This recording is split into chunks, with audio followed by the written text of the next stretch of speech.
Sir, Parth पवारचा एक मोठा जमीन जो व्यवहार गैरव्यवहार समोर आलेला आहे, कसं बघता याकडे? एक तर 3 गोष्टी त्यामध्ये आहे. स्टॅम्प ड्युटीची खूप मोठी होती, ती फक्त 500 रुपये आहे. सरकारी जमीन विकत घेऊ शकतो का, हा एक मोठा प्रश्न आहे.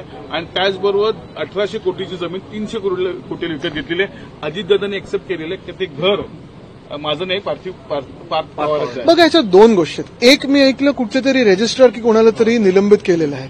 खरोखर तिथे हा विषय संपतो का? एका निलंबनावर हा विषय संपतो का? जर खरोखर एवढी मोठी गोष्ट असेल तर मी आता पहिले एक मानून चालतो की आहे की नाही हे सत्य लोकांसमोर आपल्याच माध्यमातून येत आहे. पण जर ही परिस्थिती सत्य असेल, हा घोटाळा सत्य असेल, खरा असेल, तर एका निलंबनावर हे चालतं का? तिथपर्यंतचा विषय सीमित आहे का?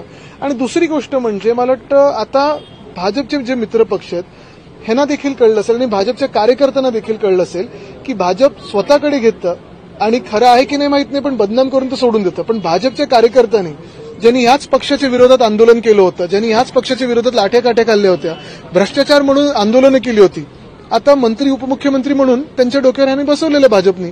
तर भाजपचे कार्यकर्ते नेमकी कोणासाठी प्रचार करतात? का आपलं जीवन पूर्ण असं एका राजकीय ह्याच्यात वाद नेतात? कारण त्यांना भाजप सत्तेत आणायचं असतं. पण भाजप सत्तेत येताना अशी लोक देखील भाजप सोबत घेतात, जे भ्रष्ट लोक आहेत त्यांना सोबत घेऊन हे करतं, काम करतं. एक साधी फाईल असते सामान्य माणसाची, तिला पुढे जायला 6-7 वर्ष लागतो.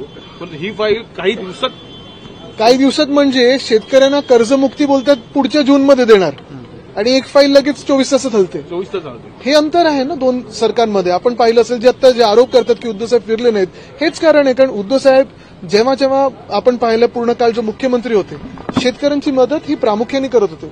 शहरी भाग असो किंवा ग्रामीण भाग असो, कोविडच्या काळात जी मदत झालेली आहे ती देखील लोकांसमोर आहे. मी चॅलेंज देतो आज फडणवीस साहेबांना की तुम्ही असं काय काम केलंय जी तुमची कर्जमुक्ती होती, जेवढे होर्डिंग्ज लावले तेवढा जरी पैसा तुम्ही शेतकऱ्यांच्या खात्यात टाकला असता ना, तरी शेतकऱ्यांची आज आत्महत्या वाढल्या नसत्या. अजितदादांनी एक्सेप्ट केलेलं आहे की ह्या कसं काय याची माझा संबंध नाही, मी कोणतेही ऑर्डर दिले नाहीयेत. आणि जे घर आहे ज्या कंपनीच्या नावावरती ते पार्थिव पवारांचं आहे, अजित पवारांचं नाही. मला वाटतं त्यात हे मुख्यमंत्री उपमुख्यमंत्री जे काही बोलतील त्यांच्यातलं जो करार आहे तो समोर येऊ दे. सर, निवडणुका जाहीर झाल्याच्या नंतर अनेक ठिकाणी येथे भाजपने प्रभारी म्हणून नेमण्यात आलेले आहेत. तर एकनाथ शिंदे ठाण्याला असताना आपण पाहिलं तर त्या ठिकाणी गणेश नाईकांना नेमण्यात आलेलं आहे. अनेक ठिकाणी असा जो संपूर्णपणे आहे ते केलेला आहे. आपण पाहिलं असेल तिथे आमचा देखील पक्ष जोरात काम करत आहे. गणेश नाईकजी देखील तसंच चांगलं काम करत आहेत. महत्वाची गोष्ट हीच आहे की आता भाजपच्या कार्यकर्त्यांनी विचार करायला पाहिजे की जे सोबत किंवा 2 साथीदार घेतलेत, सगळे जगातले भ्रष्ट लोक हे भाजपचे एक तर मित्र पक्षात आहेत किंवा भाजपमध्ये आहेत. तर ह्यांच्यासाठीच भाजपचे कार्यकर्ते काम करतात का?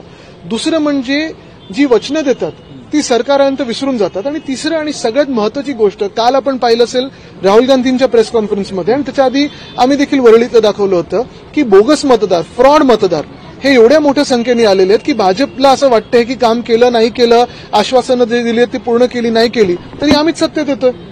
हे भाजपचं जेव्हा धोरण होतं तेव्हा इतर जे सगळे लोक असतात ते हेच विचार करतात की हे नेमकं सरकार कोणाचं आहे. हे सरकार आता क्लिअरली कळायला लागलेलं आहे की लोकांच्या मतांनी नाही, लोकांच्या आशीर्वादाने नाही, तर निवडणूक आयोगाच्या आशीर्वादाने हे सरकार बसवलेलं आहे. अजितदादांनी राजीनामा दिला पाहिजे का, पहिला प्रश्न. आणि दुसरा प्रश्न, ही संबंधित कोणी अशी त्याची कारवाई झाली पाहिजे. मला वाटतं एकंदर नुसता हा दादांबद्दल सीमित विषय नाहीये. ह्याच्या आधी देखील आपण पाहिलं असेल कोणीतरी मंत्री नोटांची बॅग घेऊन सोबत बसले, कोणाचा डान्स बार आहे, कोणाचं काय आहे.